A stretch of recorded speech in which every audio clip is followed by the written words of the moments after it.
സുപ്രഭാതം. അങ്ങ് കിഴക്കേ ചക്രവാളത്തിൽ ഉദയസൂര്യൻ ഉദിച്ചുയരുമ്പോൾ ഒട്ടുമിക്ക വീടുകളിൽ നിന്നും ഒരു കാലത്ത് നല്ല മാധുര്യമുള്ള ഗാനങ്ങൾ കേൾക്കുവാൻ കഴിയുമായിരുന്നു. ഈ കോവിഡാനന്തരം അങ്ങനെയുള്ള സാഹചര്യം ഒട്ടുമിക്ക ഭവനങ്ങളിലും ഇല്ലാതായി എന്ന് വേണം പറയുവാനായിട്ട്.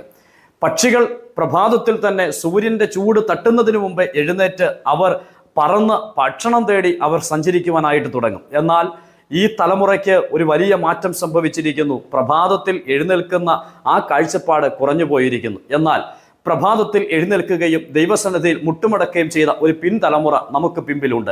അവർ അധികാലത്ത് എഴുന്നേറ്റ് ദൈവസന്നിധിയിൽ പ്രാർത്ഥിക്കുമായിരുന്നു. ദൈവത്തിന്റെ വചനത്തിൽ ഇങ്ങനെയാണ് വായിക്കുന്നത്, ഞാൻ ഉദയത്തിന് മുമ്പേ എഴുന്നേറ്റ് പ്രാർത്ഥിക്കുന്നു. അതെ, ഉദയത്തിന് മുമ്പേ എഴുന്നേറ്റ് പ്രാർത്ഥിക്കുക, അത് ഒരു വലിയ അനുഗ്രഹമാണ്. ആ അനുഗ്രഹം തലമുറയായിട്ട് അനുഭവിക്കാൻ കഴിയുന്നതാണ്. അങ്ങനെ ഒരു ജീവിത സ്വഭാവം നമുക്ക് ഏവർക്കും സ്വീകരിപ്പാൻ ഇടയായിട്ട് തീർന്നാൽ എത്ര ധന്യമായിരുന്നു. ദൈവസന്നിധിയിൽ ഉദയത്തിന് മുമ്പേ മുട്ടുമടക്കിയാൽ അതിൻ്റെ അനുഗ്രഹം തലമുറയായി കൈപ്പറ്റുവാൻ കഴിയും.